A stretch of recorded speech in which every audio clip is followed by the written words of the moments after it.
Then you're going to take your human aspect, your breath, okay, and then you're going to integrate those two.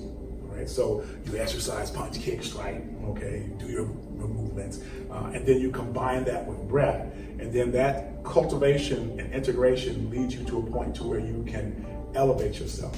And your elevation takes place by learning to learning to align your body properly, turn on the energetic centers that are in your body. So the most common use these days is the word chakra, right? So what chakra feel, your root chakra, and so forth. The Chinese have the same thing, as do the Africans, as do all older cultures.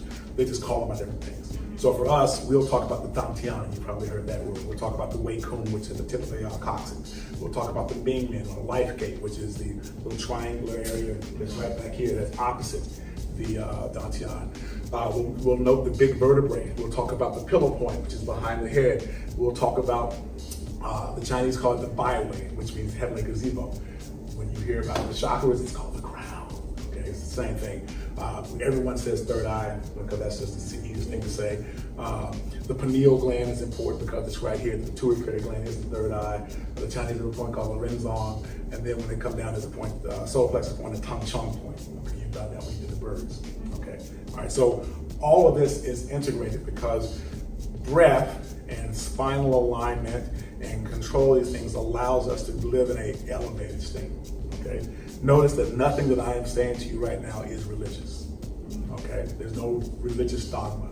It could be associated if someone wanted to associate it, but it doesn't have to. So this is what I refer to as the human condition. The things that no matter where you're from in the world, if you breathe and align yourself, these things can take place.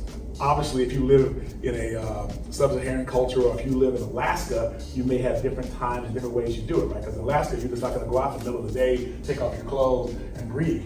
You're going to die, okay? All right, so you might have a different methodology that you go through because culturally you need to do that. But at the end of the day, our goal is to get our spine aligned properly, to turn on the energetic centers of our body, to gain control of the anal sphincter. Okay, so we haven't talked much about that, but you learn to open and close that. That takes the sacred fluid, which is behind the sacral bone, which is why they have a sacral pump, okay, and pushes that fluid up your spine to your pineal gland.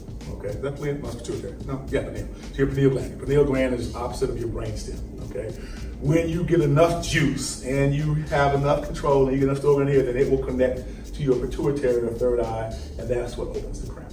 Okay, that is discussed, talked about in so many different cultures around the world that it's unfathomable. Okay, so and I can tell you from my own personal experiences that there lies some truth in there, but you have to find this internal arts training.